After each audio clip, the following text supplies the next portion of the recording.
Right? But it's even better that it happened that way. Yeah. I'm telling you, he was thinking, you know what he was thinking when he fell down. He was saying all kinds of words to himself and then just said, bow. Not top 10, 100%. Yeah. Now top 10. It's a ridiculous catch. So let's play a game called Is That Ridiculous with our Louis Riddick. Here we go, Louis.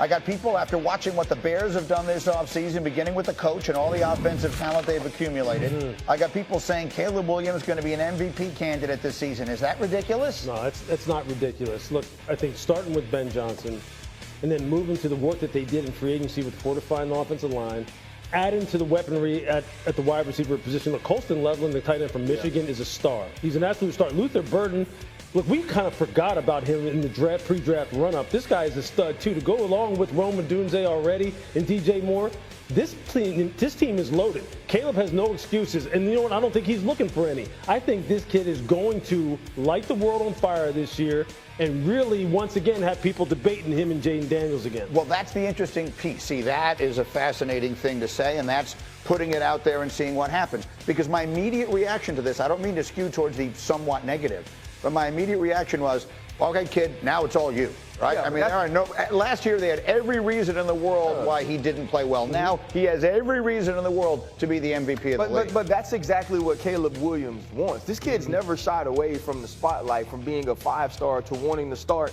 at Oklahoma when Spencer Rattler was the incumbent starter who was supposed to be a first-round draft pick. Yeah. He knows it's all on him, and this is what Ryan Poles was supposed to do. When you draft Caleb Williams, you put the infrastructure around him to succeed. Last year, we thought it was in place. This year, we know it's in place. Yeah, Ben Johnson at the beginning of that conversation, and then Colston Loveland and Luther Burden at the end. Okay, next one, staying in the division, Lewis.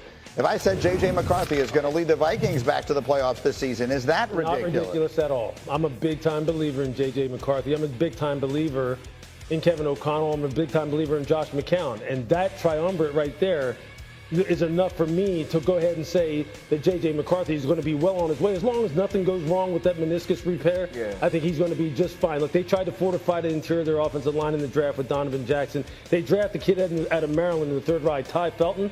That's going to go along with what is already a stacked wide receiving core anyway. This is one of the most well-managed football teams, best-built coaching staffs in the NFL, and J.J. McCarthy is going to reap the benefits of that. Oh, see, this isn't the question that we had planned, but it does make me think about it because you got Green Bay. I think they got better. You got the Lions, who are really good, but probably got worse losing their coaches. Bears get better. But who's the odd man out? But that's the thing. That's what makes this question such a difficult question to answer, because we know that the Minnesota Vikings have a great infrastructure. We've seen what Kevin O'Connell could do from a schematic and play calling standpoint, and we believe in J.J. McCarthy's talent. That's why he's a top 10 pick. But this is such a difficult division to win, with Jordan Love in that division, with Jared Goff in that division, the Chicago Bears ascending. So it's going to be a difficult division to say this is the team that's the front runner or this is the team that's the odd man out. Yeah. That's the one to me, because it's almost impossible for a division to get all four teams in it. It can happen. Obviously, there are that many wild cards. But with them cannibalizing each other, it's very hard to do. What winds up being the differentiator most times, right, is attrition. It winds up being who has most of their guys available at the end of the year. And that's really what it's going to come down to, because the margin for error with these guys is going to be like slim and none from team to team. And then the last one here from the ridiculous feature is the Steelers. So if someone says it has not happened on Mike Tomlin's watch, in fact, it hasn't happened since 2003, but the Steelers are finally going to have a losing season. Is that ridiculous? No, it's not ridiculous, because, look, the division is getting better also. Okay, Baltimore is going to be there. Cincinnati's going to get the defense right. They retained all the primary key players on offense.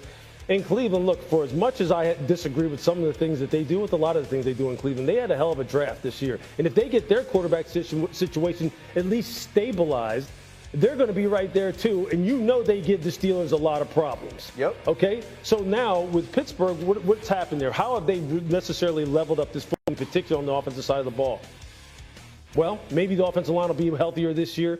We'll see what happens with the running game. But the quarterback position is where it all starts and where it all ends with them. And they haven't addressed it. Until Aaron comes in, and if he comes in, we're going to be sitting here having this discussion. Yeah, if you're saying it right now today, absolutely. This is a year for the Pittsburgh Steelers to have the first losing season under Mike Tomlin, and I don't want that. I'm going to be honest. I want to get on here and talk about how great of a coaching job he's done, how he's coached above and beyond what that roster is. But you know it like I do, Lewis. At some point, the Roosters, whatever they say, whatever that saying is, like at some point, you're going to have to answer come home to roost. There you go. The Roosters come home to roost. Or is it the chickens? At some point, you're going to have to answer to not addressing the quarterback position in the way that allows you to compete. Here's how they're going to do it.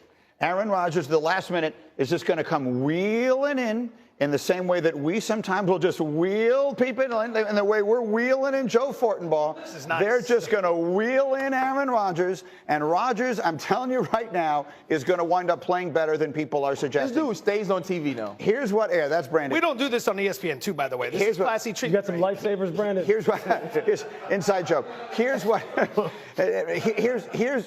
I think was going on. I'm just guessing, to be clear. No one knows what's in Aaron's head. How does anyone? But here's what I'm guessing. I'm guessing Rodgers was waiting to see what the Steelers did in the draft. Yeah. Because if they drafted Shedeur Sanders in the first round at 21, or even if they took him in the fourth round, that might have been Rodgers looking at it saying, you know what, I just don't want to get myself involved in that. They'd be looking for reasons to get him on the field. Now, the draft is come and gone. Free agency is coming and gone. They don't have anybody that they're going to be looking to get on the field instead of him. I can see Aaron saying, okay, now I'm good here. This is pure guesswork on my part, but that's what I'm saying. That's a very reasonable explanation and expectation of how this is going to play out over the next maybe today, maybe over the next week, maybe over the next month. I can totally see that happening. That's a reasonable hypothesis, and I think it's stupid if they adhere to it. Because? Because you still don't have a guarantee that Aaron Rodgers is going to come into that building and save the day. You don't know what Aaron Rodgers is going to be if he does decide to play football for the Pittsburgh Steelers. If I'm making decisions in this draft, I'm trying to build my team in the best possible way to win, regardless of what Aaron Rodgers decides to do. Because if you make all of these concessions or if you make all of these decisions just for Aaron Rodgers, as we just watched another organization do for the last 2 years, it doesn't guarantee you a championship. It doesn't guarantee you a playoff spot. Absolutely not. What are you looking at, Steelers? Win total's 8.5. You bet over, you need 9 wins. You bet under, you need 8 or fewer. I would bet under. 2 paths here. One, Rodgers doesn't show up, which means under 8.5 looks pretty good given their current situation. Or Rodgers does show up, and you get a quarterback who's going to be 42 years old in December. And the last 2 seasons, we saw him start in full. Jets last year and a few years ago with Green Bay. Play was in decline. Offense, both those years, ranked bottom half of the league in EPA. That's a telling indicator. Putting it out there and seeing what happens. Because my immediate reaction to this, I don't mean to skew towards the somewhat negative. But my immediate That's a testament to Mike Tomlin and how well prepared that team is. But at some point, the math tells us that number is going to drop. And when that number drops off, things are going to go against you in a bad way. Would be interesting to see how they had these quarterbacks stacked outside of the guys who went at the very top of the draft. Are you saying the draft? Yeah, exactly. Because, not having that second round pick really changed a lot of the calculus for them as far as how they were going to build this football team and how they could address that position. They didn't have it because they went out and got a receiver in DK Metcalf. And as Tim Hasselbeck said yesterday on our show, 40-year-old men are not out there in cleats throwing balls to wide receiver if they're not planning on playing. Right? Aaron Rodgers is going to come back and play. All right, indulge us one moment. This is my favorite athlete of all time right this second. I've known Ryan Clark for how long? 15 years? How long have I known you? Forever. Whenever you came, started doing Mike and Mike, we've had a lot of great moments together. I knew that your son was going to wind up playing someplace in the NFL, getting his opportunity. When I saw it was the Jets, I just about lost it. A moment from you, if we could. It was as a dad. It was a special moment. Honestly, sitting with him through the process, something that I went through as well, and seeing him get on the phone, talk to his agents, talk to Aaron Glenn. Aaron Glenn called himself to have a conversation about what it would look like if he became a member of that team. It was humbling, but just such a blessing for me. Like, I've watched that kid work since he was 12 years old because he said he had a goal, but he just focused on the system. He focused on the process. And, to see his mother cry, to see his sister cry, the type of joy that they had in the moment. I mean, as a father, it's better than anything I've ever experienced in my own athletic career. We're so happy for you. We're so happy, more importantly, for him. And I just have 4 letters for you. J. Recently, everyone has been wondering why the Minnesota Vikings haven't officially named J.J. McCarthy as their starting quarterback yet. Despite it seeming like the most obvious decision, head coach Kevin O'Connell hasn't confirmed it. In this video, we'll explain what's going on and the reasons behind this delay. Stick with us to discover all the details and how this might affect the Vikings season. Before diving into J.J. McCarthy's situation, it's important to mention the solid competition he's facing in the Vikings quarterback room. Sam Howell, who joined the team in a trade during the third day of the NFL draft, is one of the top contenders. Although McCarthy appears to be in the lead for the starting role in Week 1, Howell's presence brings an interesting dynamic that could affect the coach's final decision. Plus, with Brett Rippon occupying the third spot on the depth chart, the Vikings have great depth at the position. Kevin O'Connell explained that, although McCarthy is in excellent form and has successfully completed his rehabilitation, the team still needs more development time for the young quarterback. According to O'Connell, the team hasn't been able to face defensive players from their own roster against McCarthy, meaning there's still a lot of learning and teaching to be done. Although McCarthy has done everything needed to be ready for training camp, O'Connell believes it's crucial to give him additional time to continue refining his skills. This shows a meticulous approach to ensure McCarthy is fully prepared before the season begins. What do you think? Do you believe the Vikings should name J.J. McCarthy as the starting QB now, or would you prefer more time for his development before he takes on the role? How do you see the competition between McCarthy and Sam Howell? Let us know your thoughts in the comments. We'd love to hear what you think about the Vikings situation and their future at quarterback. Now that we've covered the quarterback situation with the Vikings, let's dive into the main news that's been getting a lot of attention. We're going to explore why O'Connell still hasn't officially named J.J. McCarthy as the starter, even though all signs point to him leading the team in Week 1. Although many expected J.J. McCarthy to be named the starting QB for the Minnesota Vikings, Kevin O'Connell has still not made the official announcement.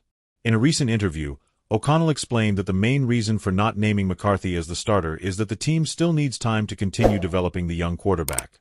According to O'Connell, McCarthy has been impressing during his rehabilitation and is in excellent physical condition. However, the coach prefers to give him the necessary time to work with the team and refine his game before taking on the role in Week 1. O'Connell's decision could have significant implications for the Minnesota Vikings. If McCarthy is eventually named the starter, the competition for the position could intensify, with Howell and Rippon waiting for their opportunity. The fact that O'Connell is taking a more cautious approach reflects his commitment to McCarthy's long-term development, which could result in a more solid and secure transition for the team. However, this delay in the decision could create tension among fans, who are eager to see how McCarthy performs as the Vikings' future quarterback. What do you think about O'Connell's decision to not yet name McCarthy as the starter? Do you believe this is the best strategy for the Vikings' future, or should it be clear that McCarthy is already the starting quarterback? How will this situation affect Minnesota's season? Let us know your thoughts in the comments and share your perspective on what the team should do. That's all for now on the Minnesota Vikings quarterback situation. Don't forget to subscribe and turn on notifications to stay updated with all the latest news on the team. I'll see you in the next video with more news and analysis on the NFL. See you next time.